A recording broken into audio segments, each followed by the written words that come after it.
আপনি যদি একটা গরুর সামনে গোলাপ ফুল রাখেন, গরু সেটা শুধুমাত্র তার খাবার হিসেবেই দেখবে। সে কিন্তু বুঝবে না গোলাপটা কতটা সুন্দর, কতটা দামি, বা গোলাপটার ঘ্রাণ কতটা মন ছুঁয়ে যাওয়ার মতো। কারণ গরুর চোখে ফুলের কোনো মূল্য নেই, তার কাছে সেটা শুধু ঘাসের মতো একটা বস্তু, তার খাদ্য বস্তু।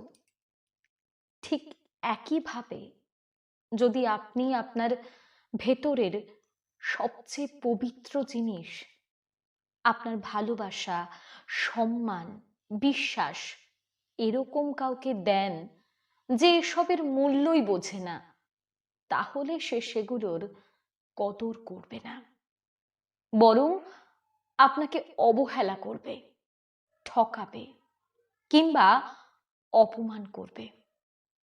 এটাকে সাইকোলজিতে বলা হয় ভ্যালু মিসপ্লেসমেন্ট, যেখানে একজন মানুষ এমন কাউকে গুরুত্ব দেয় যে সেই গুরুত্ব নেওয়ার মতো মানসিক সক্ষমতাই রাখে না। এক্ষেত্রে নিজেকে দোষ দিয়ে লাভ নেই, এটা আপনার ভুল নয়। আপনি শুধুমাত্র ভুল মানুষের হাতে আপনার ভালোবাসাটাকে তুলে দিয়েছেন, একটা ভুল মানুষের হাতে সঠিক জিনিসটাকে তুলে দিয়েছেন, যে ভালোবাসার মূল্যই জানে না।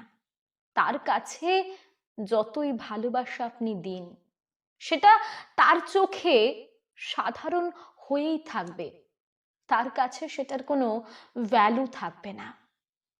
কারণ মানুষের পারসেপশন অফ ভ্যালু নির্ভর করে তার মনের পরিপক্কতার উপর, আপনার দেওয়ার উপর নয়।